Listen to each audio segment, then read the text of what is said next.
সঙ্গী কোথায় পাবো বলেন তো? বাসায় একা একা বসে থাকতে ভালো লাগছিল না, তাই ভাবলাম আপনাদের বাসা থেকে মানে আমার আপুদুল্লাহ ভাইয়ের বাসা থেকে কিছুদিনের জন্য ঘুরে যাই। আজ পর্যন্ত আপনার মতো করে কেউ আমাকে বোঝেনি। যদি বুঝতো তাহলে আমি কি অন্য কোনো মেয়ের প্রেমে পড়তাম? আর আমার নাম কি শেখাখর হইতো? সত্যি বিয়ান, আপনার প্রেমে পড়ে গেলাম। দুদিনের পরিচয় আমার প্রেমে পড়ে গেলেন? আমার প্রেমে পড়লে কিন্তু অনেক কষ্ট ভোগ করতে হবে, অনেক সাজা ভোগ করতে হবে কিন্তু। এখানে মানে না বোঝার মতো তো কোনো কিছুই নাই। তোমাকে আমি কতবার করে বললাম একটা চাকরি খুঁজো, একটা চাকরি খুঁজো। কে শুনে কার কথা?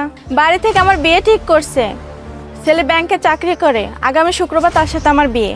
গতকালকে গলার রশিদ দিবা গেছিল, সময় মতন আমি যদি না যেতাম তাহলে আল্লাহ আর কি করতে আল্লাহ ভালো জানে। পাগল নাকি?